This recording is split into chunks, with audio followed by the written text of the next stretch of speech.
Hey, this is Tommy John, and you're listening to the Sports Circus.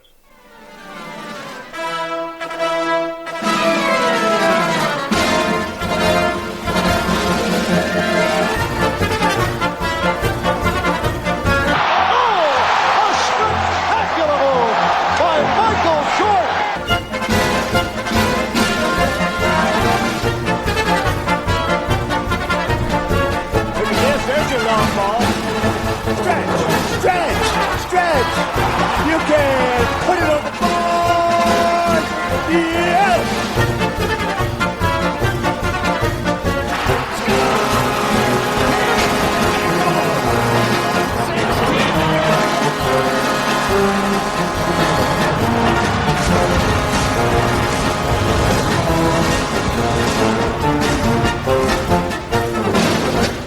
He could go the way. Welcome to the Sports Circus. I'm your Ringmaster Sal, live from Las Vegas in the AMP TV studio, AAMP TV. Today's show is brought to you by UppercutChops.com. Check out their tasty selection of all-natural, dry-aged USDA prime Wagyu steaks and chops. Wait till you taste their best-in-class New York steaks, the filet mignon, and of course the king of all those gigantic cowboy cut and tomahawk cut ribeyes. Best I've ever had. Probably be the best you ever have as well. Check them out at UppercutChops.com. That's UppercutChops.com. Or give them a call and find out what's for dinner at 702-799-9935. 702-799-9935. 702-799-9935 for UppercutChops.com. And welcome in to everybody listening in on our network affiliates, all of our TV affiliates, and of course, our independents as well on radio and television, and that's across these United States of America. And a big welcome into everybody also on hotel television and all Nielsen-rated markets, as well as on Facebook on Chicago Food Favorites. Chicago Food Favorites. Boy, if you like those comfort foods, the pizza and the hot dogs and the Italian beef sandwiches, if you don't know what that is, you better go ask somebody. And all those other wonderful ethnic foods, from Italian to Mexican to Chinese to Japanese to Polish to Bohemian, and boy, they've got them all. Great soul food in Chicago. And of course, all these different types of restaurants are available around the country. But what we do is we kind of package them up and put them onto Chicago Food Favorites. That's where I'm from. So I figured, you know what? Let's do something for the people. Let's do something for the listeners. And so far, there's a lot of people participating on this page, and it's free. It's fun. Post your favorite recipes, your favorite restaurants, and good experiences, not so good experiences. Tell people where to stay away from, where's your favorites. And I'll tell you what, it's a fun community. And if you own a restaurant, or if you're a baker, a chef, or something, whatever, and you sell your own products, you know what? Go ahead and tell the world about it over there at Chicago Food Favorites on Facebook. You know, in the midst of all these deals, whether it's baseball or football or basketball or hockey or soccer or the Olympics, whatever the hell it is, there's always deals going on. And you know, the interesting part is we think of deals, we think of what the rules are when it comes to college football. You know, for the longest time, college football has had its issues. Well, actually, we'll even go back to college basketball too. But let's focus on football for now. But the idea of boosters getting involved and all this other stuff, and, you know, that has made the water very, very, very muddy. Extremely muddy. And, you know, NCAA compliance, I don't know, it's a thing right now, but it may not be a thing in the near future as the big conferences get bigger and bigger. So now we basically have a Power Four in the Big Ten, the SEC, the Big 12, and the ACC. And it seems like these conferences are going to go to 20 teams. So you'll have 4 division of 5 teams. And it only makes a little bit of sense. And even the Mountain West might end up picking up, well, some extra teams to make themselves one of those power conferences, although they don't have the same facilities as the power conferences. But we think of NCAA compliance and how that affects the players and the universities. Remember, folks, these are universities. These are not businesses per se. They are businesses, so to say, especially the private universities, but the public institutions, they are taxpayer funded. And there was always that problem with booster funding. Well, the boosters are going to pay Joe Blow for whatever, and this is a big problem. And some universities had a problem with that in the past. In fact, we had a guest on in the not-so-distant past in Eric Dickerson. And Eric Dickerson talked about the car deal and stuff like that, which eventually, as I understood it, led to the Southern Methodist University's academic, no, athletic, yes, death penalty. So they weren't allowed to compete in sports. And I think they got a 10-year ban on this. And it was just a big fat mess. And now, of course, SMU is back to prominence again. And they are a part, if I'm not mistaken, of the Big 12 Conference. I think they are part of the Big 12 Conference now. But I guess my point in all of this is that with these schools and the boosters and the compliance, look, the NCAA does have rules, and their recruiting rules, now this according to their own bylaws. The recruiting says recruiting is defined as any solicitation of a prospective student athlete or the prospect's family or guardian by a university staff member for the purpose of securing the prospect's enrollment at the university and or participation in the intercollegiate athletics program. See, I like how they put the enrollment at the school and or. Okay, how about the or part? Participating in intercollegiate athletics. So there is a small problem right there with that alone, because remember, the universities are what? These are academic institutions. They're not professional sports teams. But here's the crazy part about us. When you look at the name, image, and likeness money that's involved now, where does it come from? It comes from boosters. And then you say, well, wait a minute. These kids are being what? Paid to play now? Okay, so once you're paid to play, you are now a professional. You automatically lose your amateur standing. So how in the world can a college athlete be considered an amateur when they're being paid? Think about that one for a moment. So now the idea of permissible recruiter, according to the NCAA, they say all in person, on and off campus recruiting contacts with prospective student athletes or their relatives or legal guardians shall be made only by authorized university staff members, not boosters.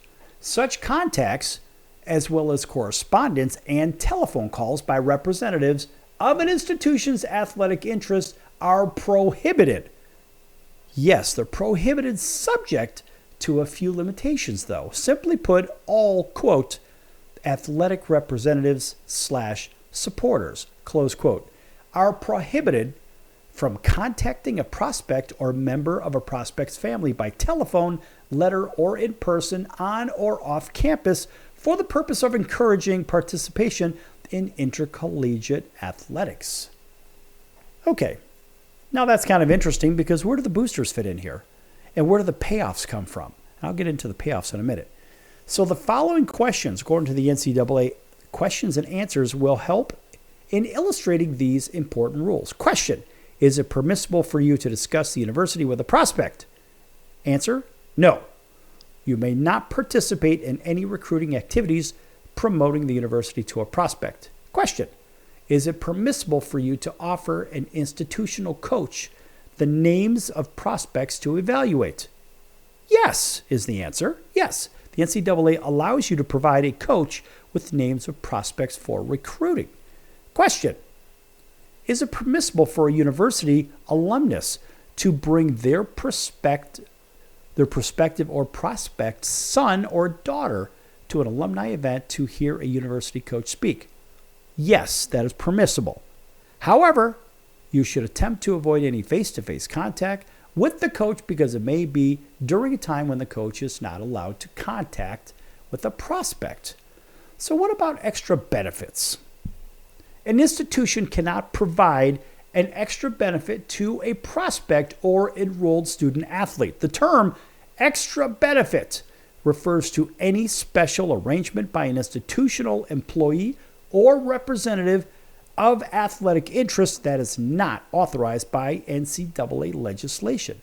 Now, activities that are prohibited include but are not limited to the following: providing gifts, providing free or reduced cost services, providing a loan, or arranging or co-signing for a loan, employing relatives or friends of a prospect as an inducement for enrollment of a prospect, providing use of an automobile, providing rent-free or rent-reduced housing, providing tickets to an athletic, institutional, or community event, providing use of telephone or credit cards without charge or at a reduced cost, and promising to provide any of the above. Now, I'm going to get into a little bit more of this. This is important, and there's a really good reason why I'm going through this. I mean, look, we think about college football season, college basketball season. These are enormous moneymakers for some universities. For example, Ohio State, with the biggest recruiting budget, somewhere around $118 million per year. I would love to see a line item expenditure of where they're blowing that much money every year. That's a whole nother discussion. I'll tell you what, folks, when we come back from break, we're going to pick up on these NCAA rules. This is kind of important. So sometimes we have athletes on, sometimes we talk music, sometimes it's business, sometimes it's film and politics, whatever. This one is about rules, regulations, and we have something strange for you later on. So don't go anywhere. Lots more to come here on the Sports Circus. Back in a few minutes.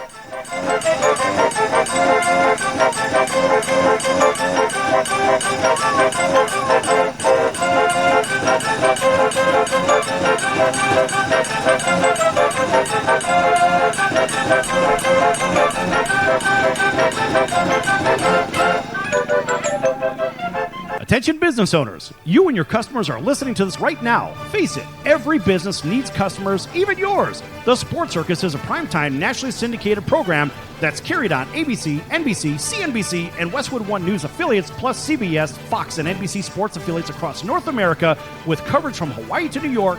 Also, the Sports Circus is available to the 180 million subscribers on iHeartRadio, and the Sports Circus gets about 4 million website visitors per month, which could click through your website and bring sales. The Sports Circus provides great content featuring celebrity guests from sports and entertainment to our audience every weekday, which your company could greatly benefit from by increasing your visibility, foot traffic, eyeballs to your website, and calls from potential customers. Call us right now at 702-799-9935. Again, 702-799-9935. Or email us at info@thesportscircus.com. That's info@thesportscircus.com. Drive your sales today by advertising with the Sports Circus. Could you use a little extra money right now? If you'd like to borrow up to $100,000 and get pre-approved in minutes, call the number we'll give you at the end of this commercial. Our lending partners have already loaned millions of dollars to individuals just like you, and we're ready to lend you up to $100,000 if you qualify. Even if your credit is not perfect, you could use the money to pay off high-interest credit cards, for home renovations, or consolidate existing debt. You can get flexible, easy-to-pay terms. The consultation to find out if you qualify is free. To find out if you qualify for our special financing program, call this toll-free number 24 hours a day. 800-335-1376. 800-335-1376. 800-335-1376. That's 800-335-1376. Important terms and conditions apply. Not all applicants will qualify. Loan amount, annual percentage rate, and term will vary depending on creditworthiness. Applying does not guarantee approval. Account approval is subject to verification and confirmation of your credit history and acceptance by a lender. If you choose to apply for a loan through us, a consumer report will be obtained to evaluate your creditworthiness in connection with your application for credit.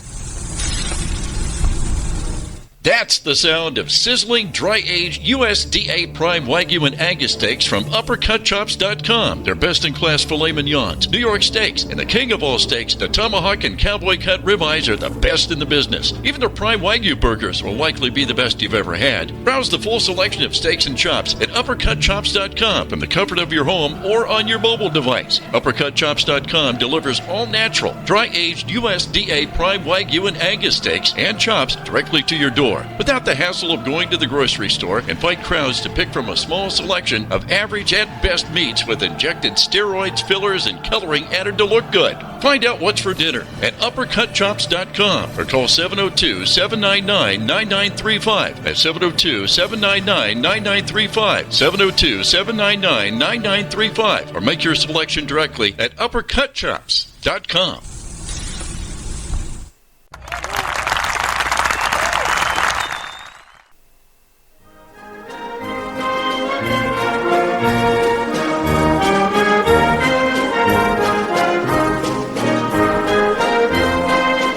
Welcome back to the Sports Circus. I'm Roy Firestone. Now it's time to throw it back to Sal.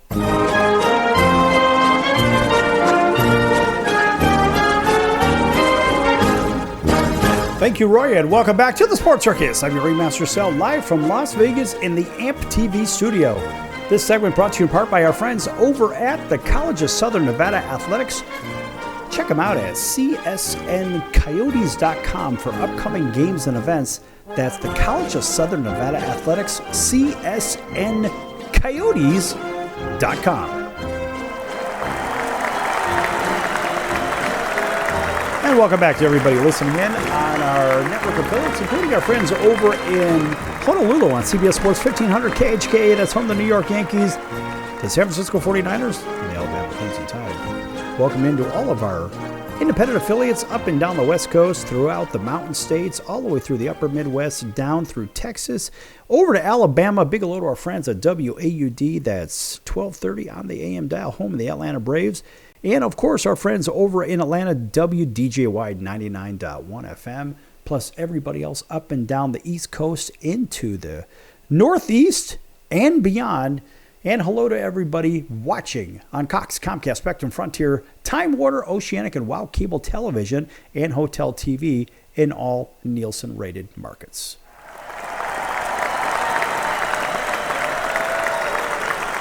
All right. So in the first segment, we were talking about the NCAA and their rules and their, I guess technically it would be their lack of enforcement of the alleged rules.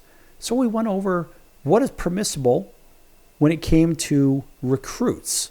So we'll just take this for football, for example, and basketball, right? We talk about extra benefits and what's permissible, what's not permissible, what can you offer, and so forth and so on. And so we left off with the following questions and answers will help illustrate some important rules. So, can you, if you're a university representative or something to the effect you're tied to the university or college, can you provide a student athlete or a prospect with free or discounted services such as movie tickets, dinner, laundry, dry cleaning, etc.? No is the answer. Absolutely not. So what seems to be a thoughtful action can be construed as an extra benefit for an enrolled student athlete or unfair recruiting advantage for prospective student athletes. Next question. Can you employ a member of a prospect's family? No, you cannot. Employees of a prospect's relatives can be construed as an unfair advantage. Next question. Can you invite all student athletes attending a local high school to a holiday party? No, you cannot. You cannot single out prospective student athletes as a group to be your guest, but you could invite the entire class, such as juniors, seniors, etc., to be the guest. Can you offer a prospect your tickets to a football game and your card to drive to the event? Absolutely not. Offering free or reduced tickets to any event is not allowed, nor may you provide transportation of any sort. So if you want to go, kid, you better start walking. Can you contact a student athlete and ask to buy his or her complimentary admission passes for an athletic event? Absolutely not. A student athlete may not receive payment from any source for his or her complimentary admissions and may not exchange or assign them for any item of value. Can a student athlete attend a local charity event? Yes, they may.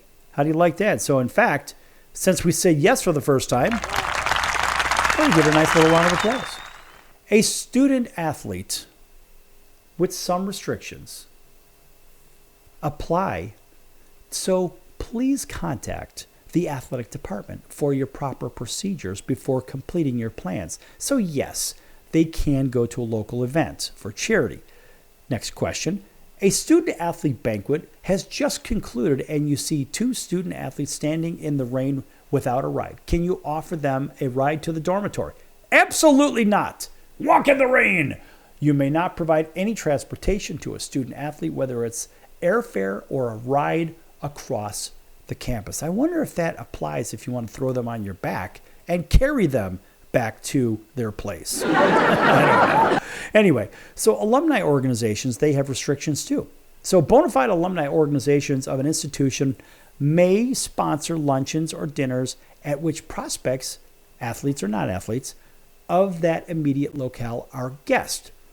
An institution's alumni organization may be considered a bona fide part of that institution, provided such an organization is accredited by the president and chancellor or chancellor and meet these additional terms and conditions. Number one, a staff member of the university periodically shall inspect the financial records of the alumni organization and certify that expenditures comply with the rules and regulations of the NCAA and the conference. And number two, a club official shall be designated by the president or chancellor as the university's official agent in the administration of the club's funds.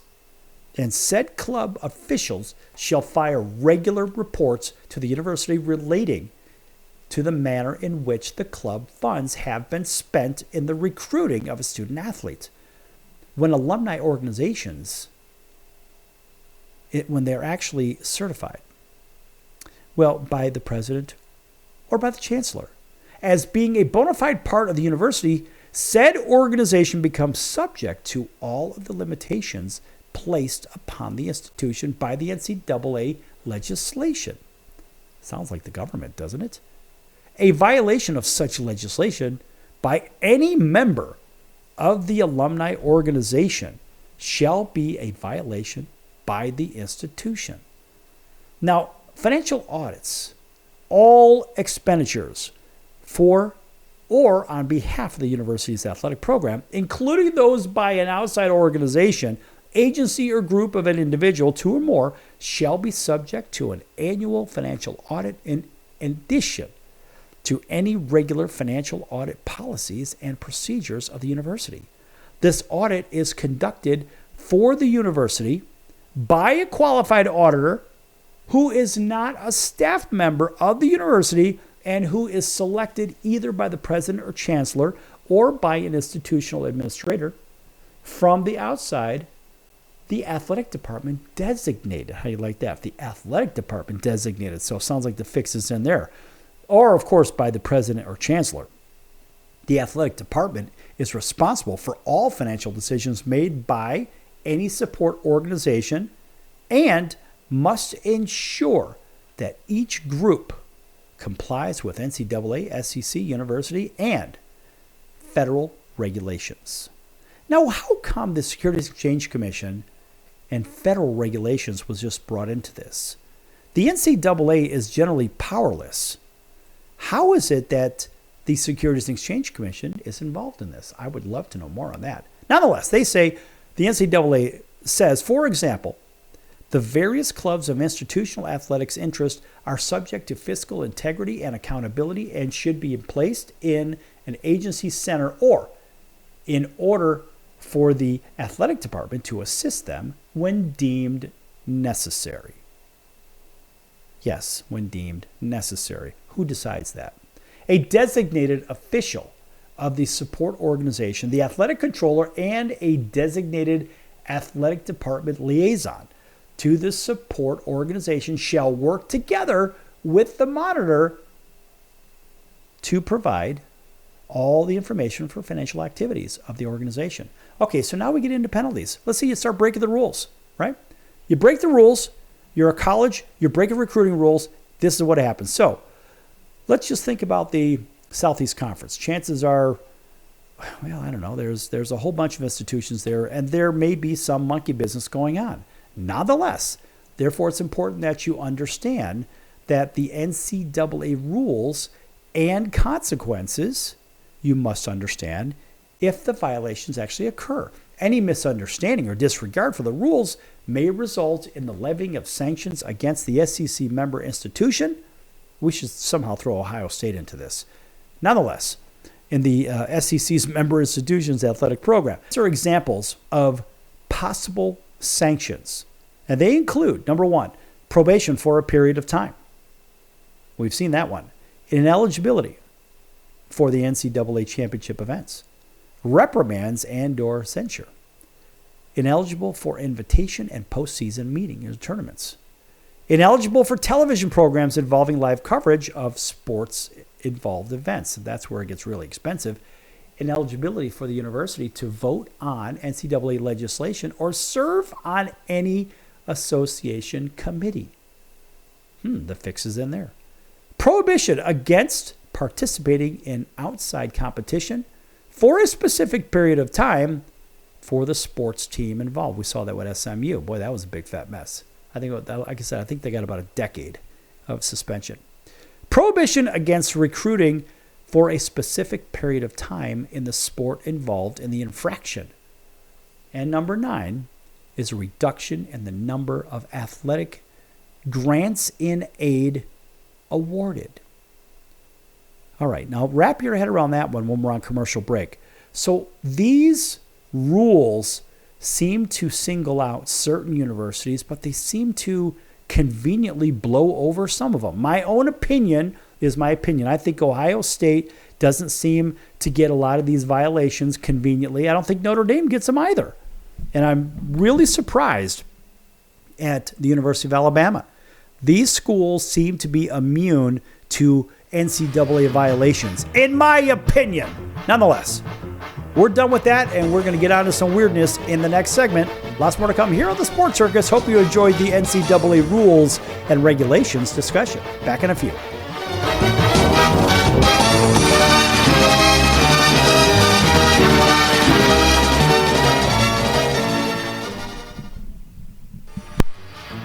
I'm your Ringmaster Sal of the Sports Circus, a primetime, nationally syndicated television, radio, sports, and entertainment show. The Sports Circus covers topics others are too scared to talk about. There's no other primetime show like it on here that'll punch you in the face and you'll beg for more. Join me, Hall of Famers, world champions, and all-star celebrity guests for chaos and controversy here on Libsyn and all podcast platforms, plus thesportscircus.com. Remember, folks, it's a circus and we prove it every day. Hello Americans, it's Uncle Sam here. If you owe $10,000 or more in back taxes to the IRS or state, don't worry. I've got important news that may help you negotiate a lower tax bill. In today's economy, the IRS has released a variety of new rules and is offering more flexible terms to help Americans looking to settle their IRS debt. If you apply today, we may be able to lift your wage garnishments and release a freeze on your bank assets or business. Our team of tax professionals can resolve your case and stop collection actions against you. Even if you've been audited or haven't filed a return in years, they can help. Call right now and find out if you qualify to settle your IRS debt for far less than what you owe. Pick up your phone right now and call us for a free $500 IRS tax review. Don't wait. Here's the number. Call right now. 800-950-2049. 800-950-2049. 800-950-2049. For the last time, that's 800-950-2049. The old way of living with diabetes is a pain. You've got to remember to do your testing and always need to stick your fingers to test your blood sugar. The new way to live your life with diabetes is with a continuous glucose monitor. Apply a discrete sensor on your body, and it continuously monitors your glucose levels, helping you spend more time in range and freeing you from painful finger sticks. If you are living with type 1 or type 2 diabetes and you use insulin or have had hypoglycemic events, you might be eligible for a CGM through your insurance benefits. U.S. Med partners with over 500 private insurance companies and Medicare. We offer free shipping, 90-day supplies, and we bill your insurance. Call us today for a free benefits check. 800-659-7805. 800-659-7805. 800-659-7805. That's 800-659-7805.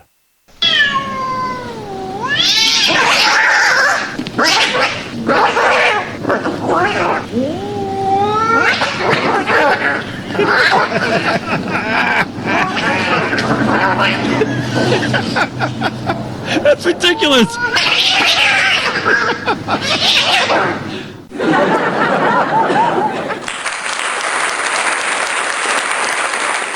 Quiet, numbskulls, I'm broadcasting.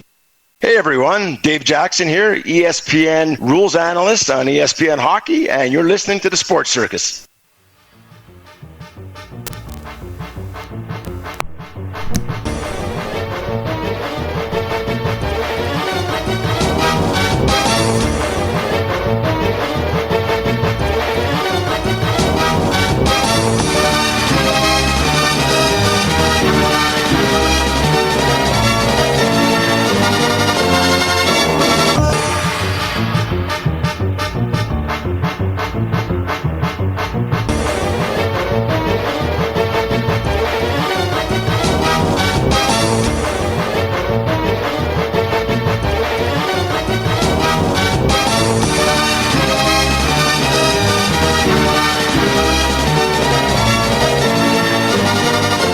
To the Sports Circus. I'm your Ringmaster Sal, live from Las Vegas in the AMP TV studio, AAMP.TV.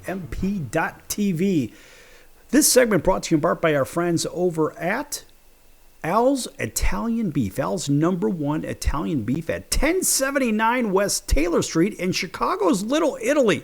Folks, if you're nowhere near there and you're kind of wondering what in the world do they have, check them out at alsbeef.com. It's alsbeef.com. They've been in business since 1938. They are the originators of the Italian beef sandwich, which is, for all you people that don't know, it's kind of like a French dip that the whole sandwich has been dipped, and man, is it good. It'll be the best damn sandwich you ever had. Check them out at alsbeef.com, or you can also go to Goldbelly and pick up your supply at goldbelly.com. That's goldbelly.com, and just type in Al's Beef and tell them the circus sent you. Gosh! That's a personal favorite. Boy, they're good. All right, welcome back to everybody. You know who you are. Well, thinking about the different sports that are out there, the toughest sports. Everybody thinks of football, baseball, basketball, hockey, and I guess they throw soccer in there and tennis. Those are kind of the ones people think of, and maybe boxing, and now with the MMA stuff, right? So these are the ones that people generally think of when they think of sports. That's kind of the first thing that comes to mind. Well, those are but the 7 or 8 things that come to mind. But what about the other, 80 or 90 of them? Now, of course, the Four Letter Network came up with their panel of 8 alleged experts. We talked about this recently. And they evaluated 60 different sports. 60. In which is the most difficult to play. And of course, they came up with boxing as their #1. Ice hockey as their #2. Yes, hockey, tougher to play than football. Tougher than everything else. But some of these obscure sports that are on here, I'm going to run down these from the bottom to the top real quick, from 60 all the way to 1. So I'm going to do this very quickly. So at the very bottom, in least strenuous or the least tough to play or to do, was fishing, then billiards, then shooting, bowling, curling, archery, equestrian, roller skating, cheerleading, golf. Golf is a pastime like bowling. If you could drink a beer and do it, guess what? In my opinion, it's not a sport. Anyway, moving on. So golf, horse racing. Horse racing is very strenuous. Kayaking, track and field with weights. Table tennis, water skiing. Swimming, all strokes, mind you, comes in at 45. Weightlifting, track and field, middle distance. Rodeo, bull riding somehow comes in at 42. I don't even understand that one. That's one of the toughest things to do, period.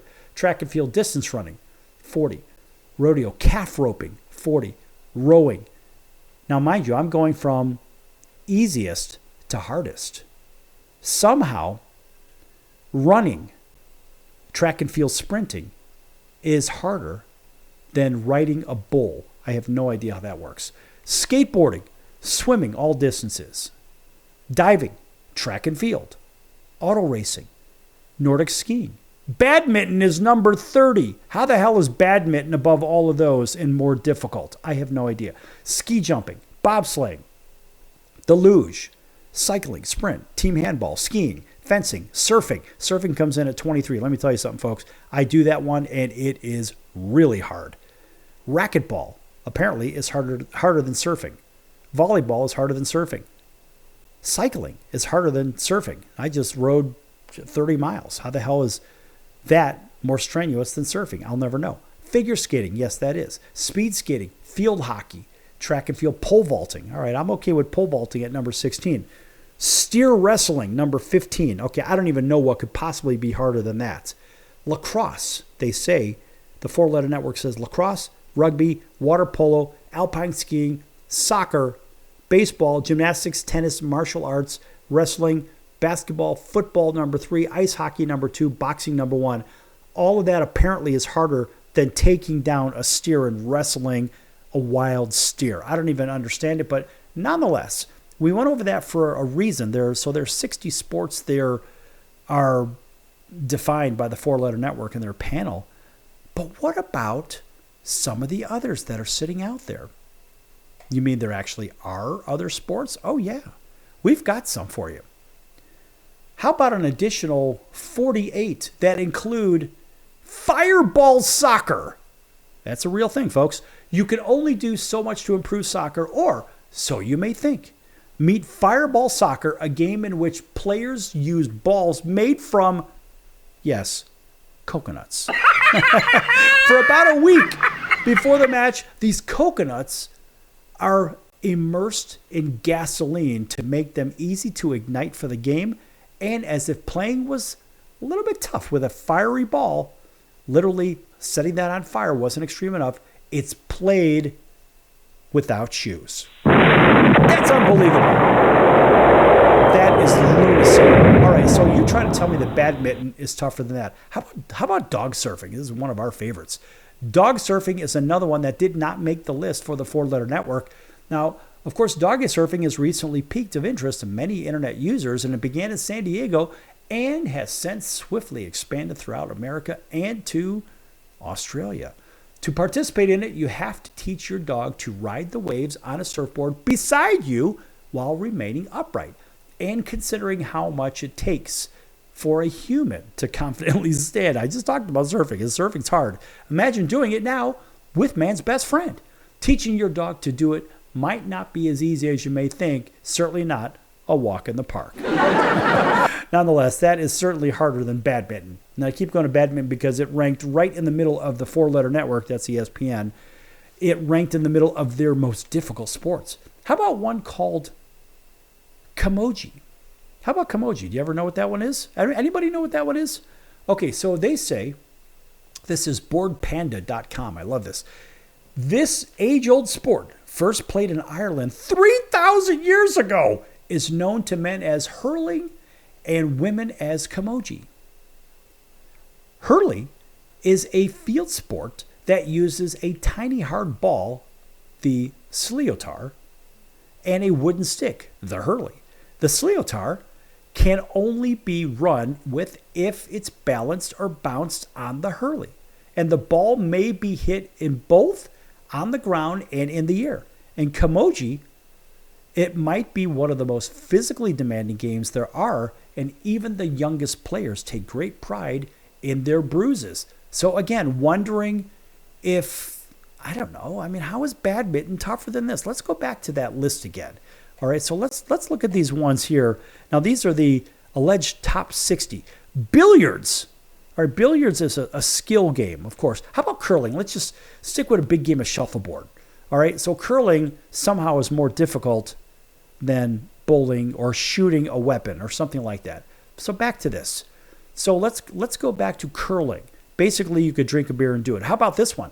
Wife carrying. Yes, that's a real thing.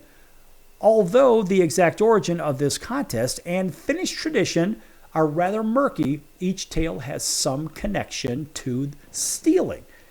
And we kid you not, since 1992, this contest is still going strong today, over 30 years. In fact, participants can carry their wife or their neighbor's wives through an obstacle track in either piggyback, fireman's carry, or Estonian style. And the prize, the wife's weight in beer.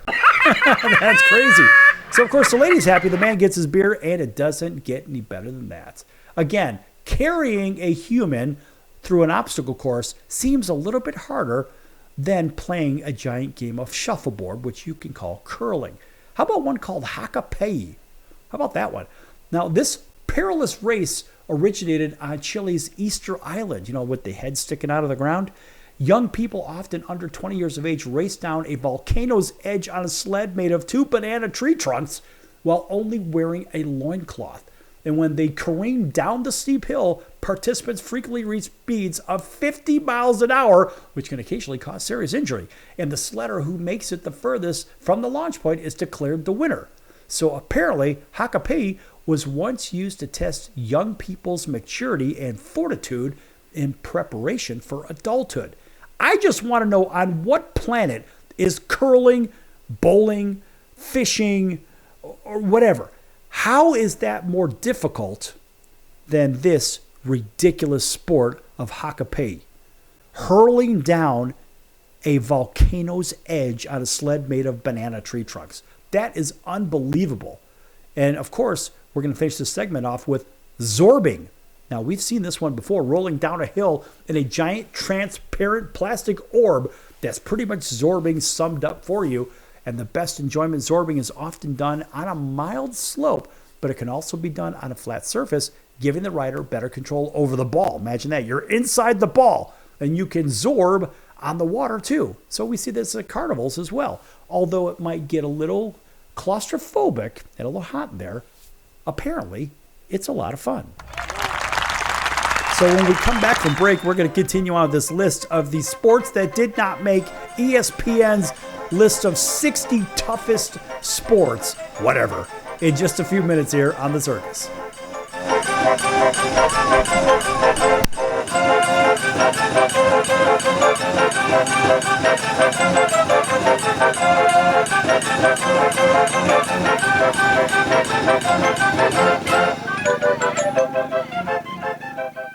Can your IRA stand up to the next financial crisis that our top economists are saying is at our doorsteps? By allocating a percentage of your IRA into physical gold and silver with a tax-free rollover, you can diversify and safeguard your holdings from turbulent markets and economic downturns by putting your IRA back on the gold standard. Find out how to safeguard your assets with a tax-free rollover with a Genesis Gold IRA, the only IRA that can hold physical precious metals. Call now for your free gold and silver report. Protect your IRA today with one simple phone call and learn how to qualify for up to $10,000 in free silver. Call Genesis Gold Group, empowering faith-driven stewardship. 800-932-5517. 800-932-5517. 800-932-5517. That's 800-932-5517. If you served in the Marine Corps, by now you know about the contaminated water problem at Camp Lejeune. If you were stationed or worked at Camp Lejeune from 1953 to 1987, you probably have a lot of questions. We have some answers. You could be entitled to compensation.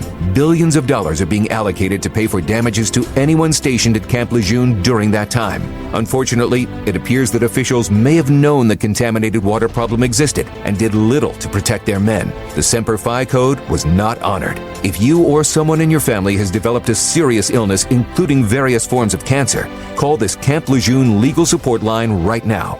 You can't turn back the clock and change what happened, but you can certainly call right now and learn your rights as a Marine. Here's the number. Call 800-335-7196. 800-335-7196. That's 800-335-7196.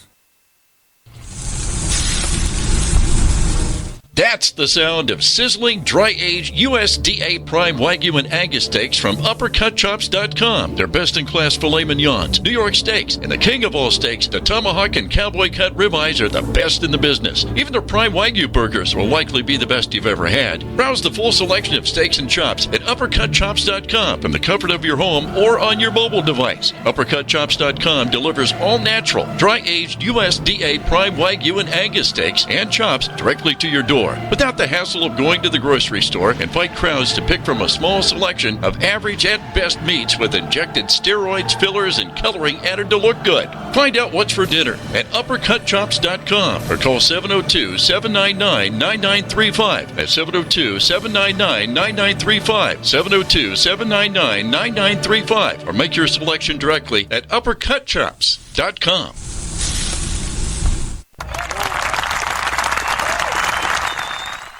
Hey everybody, this is Brian Urlacher. Welcome back to the Sports Circus.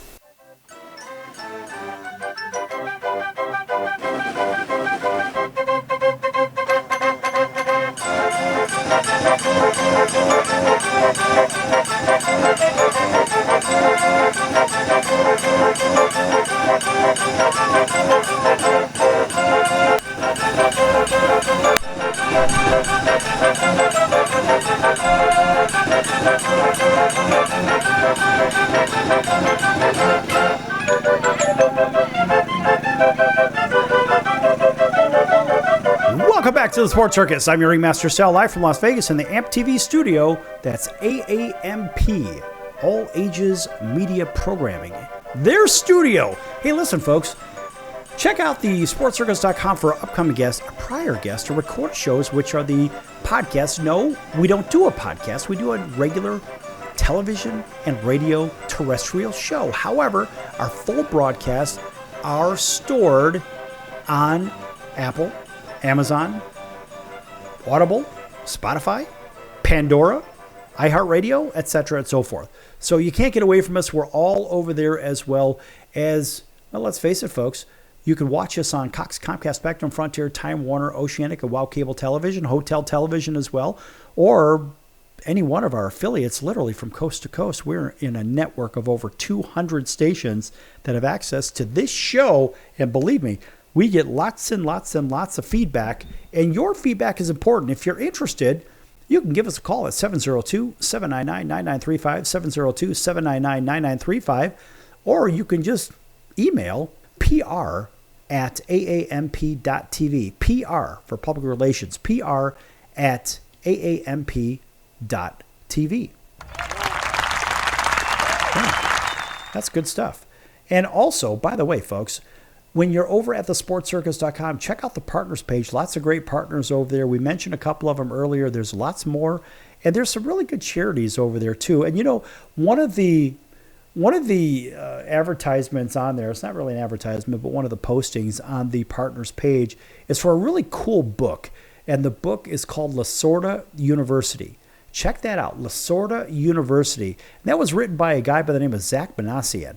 And Zach spent some time with Tommy Lasorda. This is about the 1968 Ogden Dodgers. 1968, and boy, there are some funny stories. It is an easy read. I'm not much for reading. I've done enough reading through the 10 years of college that I've had. And no, that's not just for 1 degree. That's actually for 4. But nonetheless, the reality is it's a good book, and it is just one of those easy reading, fun, get your mind off of all this other crap. Check out Lasorda University at your favorite bookseller. I'm sure you could find it at Amazon and whomever. But it is really one of those good books. I have a copy of it here, and I have to tell you, it is a great release from stress during the day. So check out Lasorda University by Zach Manassian. All right, now that we got all that out of the way, let's go ahead and finish up with this list of sports that did not appear on the 4-letter network's most difficult to play. They had a top 60 list. And of course, that list all the way, like the bottom tier of it, the bottom of the bottom was fishing came in at 60, billiards 59, shooting a weapon at 58, bowling 57, curling 56, archery 55, equestrian 54, two-way tie for roller skating and cheerleading at 52 and 3, golf 51, horse racing 50, kayaking 49, etc., so forth. And my questions, of course, lied with badminton coming in at 30, which I'll never understand that. And also, apparently, surfing comes in as easier than volleyball, cycling, lacrosse, rugby. Apparently, these people don't know anything about surfing. But we were talking about some other sports as well. Now, we have one here that I would argue is going to be more difficult than curling and some of the others. And it's called shovel racing.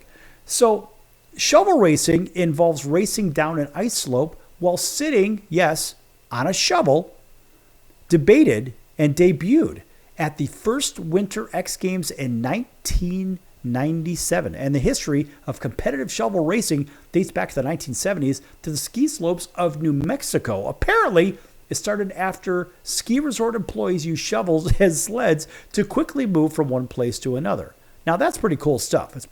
Honestly, that's brilliant. Okay, another one that did not make the list, another sport that did not make it was cheese rolling. Yes, just as you may imagine, cheese rolling might not be one of the most obscure sports of the world.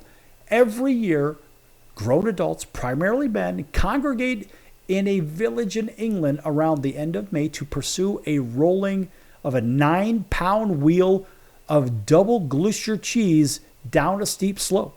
Now, because of the steepness and unevenness of the hill and the size and speed of the cheese itself, several people have suffered severe injuries throughout the years. As a result, the cheese spectacle lost its official management and organizers. Probably an insurance thing. However, because the locals are so proud of their long-standing tradition, the ritual still goes on every year. Can you imagine getting hit, or better yet, ran over by a 9-pound wheel of cheese? That's unbelievable. All right, that one did not make the list. Now, here's one that probably should have made the list from the ESPN Top 60 Toughest Sports. This one's called the Beer Mile. So participants must consume a 355 milliliter beer before each quarter mile of the beer mile, for a total of 4 beers consumed throughout the 1 mile race. This is a stomach challenge and, of course, an athletic accomplishment at the same time, with barfing being an inevitable part of the experience. So the reality is, we're going to do a metric conversion. For all you that don't know, let's check out what that really means. Let's check out the metric conversion. So we'll go convert 355 milliliters to ounces. And let's see what the good old internet has to offer. And it occurs to me that, like anything else, we have computer issues like everybody else. But I will say that is probably a pretty fair amount of beer. 355 milliliters to ounces. I mean, imagine that, folks. Every quarter mile, you're talking basically a can of beer every time you get to the checkpoint. So you're drinking 4 beers, and by the end of it, you're probably feeling a little bit woozy, a little bit toasty. Your stomach's probably doing cartwheels. But at the same time, you get yourself a little bit buzzy, and maybe that would get you prepared for the next toughest race or the next toughest sport that is not on the ESPN list is giant pumpkin kayaking. You heard it right. Giant pumpkin kayaking. It's pretty much a sport of paddling inside a gigantic hollowed out pumpkin, and the most famous race took place on Lake Pawcatuck in Nova Scotia during the annual Windsor Pumpkin Regatta. Yes, they actually have a pumpkin regatta. The route is half a mile long, and contestants frequently adorn their pumpkins with paint and flags. So it definitely could be something practiced around Halloween, I would imagine. But of course, warm weather seems to be the time to do this.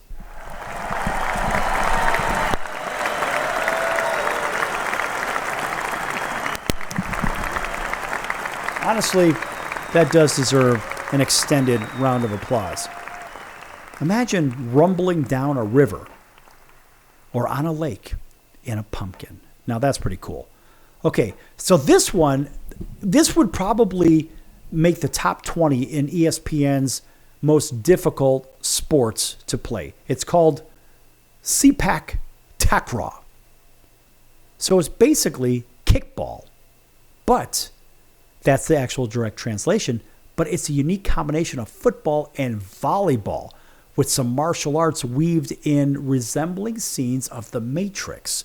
So teams on either side of the net can only score points by placing the ball on the other team's side without using their hands. Sounds complicated? Yes, it is. Now that's tough. That's way tougher than badminton, and it wasn't even on there. But here's one that I would argue may not be as tough as badminton. This one is cardboard tube fighting, and they have a cardboard tube fighting league. That's unbelievable. I never even heard of that. This is a little kids thing. Every year, the Cardboard Tube Fighting League has competitions around the U.S. and Australia, and the warriors gather at these events to battle each other while wearing flimsy homemade armor. Apparently, the goal of the battle is to break the opponent's tube without breaking your own. And the Cardboard Tube Fighting League allows participants age 5 and up to engage in responsible combat while sporting cardboard. And of course, the event's premise is to, quote, to get people to play more, close quote, which we support wholeheartedly. That's kind of a goofy one. How about Bossa Ball? Now, this one's really interesting, too. It's like the other one that we mentioned with the other foot thing. This one originated in Brazil, and the sport quickly picked up steam in Spain with some features of soccer and gymnastics. It's roughly modeled on the rules of volleyball, except for the trampoline part, which takes place during the game. And of course, imagine either side essentially has trampolines, but it's a volleyball game where you have to use your feet. Now that one is very cool. Kind of like that one. And this one, that was my favorite until I read volcano surfing. How about that? The Cerro Negro in western Nicaragua, close to León, is one of the most well-liked locations for volcano surfing. Surfers climb the volcano on foot. That alone is remarkably challenging, and then descend it while seated or standing on a thin piece of plywood or metal. And it's an extreme sport. You damn right it is. It certainly should be. Anyway, histoplasmosis, sometimes called caver's disease, can be contracted as can falling and becoming injured by the volcanic ash, breathing lethal volcanic gases, or being struck by flying molten lava. Now that one absolutely takes the cake as the most difficult that I've ever heard of, and we give that one the astounding round of applause too. And an honorable mention is the caber toss. This one's kind of fun. This is our final one. It's the origin of caber toss, maybe tracked back to Scotland, where people discovered that throwing big wooden poles a certain distance offered a ton of enjoyment. And of course, the icing on the cake is that the players are required to wear kilts while doing so. Now, that in itself is a sight that most people don't really want to see that part of it, but they want to see those giant poles get hurled through the air. And that is one of those things that you just can't make up. And so one thing I don't understand is how caber toss did not make the list of the top 60 toughest sports by this alleged panel, with only one former athlete and 7 non-athletes from ESPN that they assigned to do this alleged report of sorts. The whole thing is ridiculous. So anyway, that's going to do it for the circus today.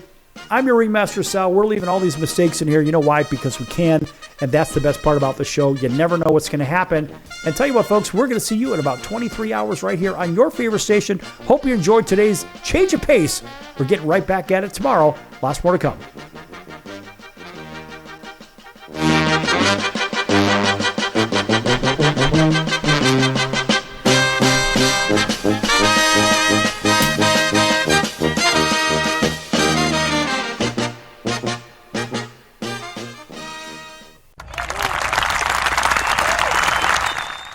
Can your IRA stand up to the next financial crisis that our top economists are saying is at our doorsteps? By allocating a percentage of your IRA into physical gold and silver with a tax-free rollover, you can diversify and safeguard your holdings from turbulent markets and economic downturns by putting your IRA back on the gold standard. Find out how to safeguard your assets with a tax-free rollover with a Genesis Gold IRA, the only IRA that can hold physical precious metals. Call now for your free gold and silver report. Protect your IRA today with one simple phone call and learn how to qualify for up to $10,000 in free silver. Call Genesis Gold Group, empowering faith-driven stewardship. 800-932-5517. 800-932-5517. 800-932-5517. That's 800-932-5517.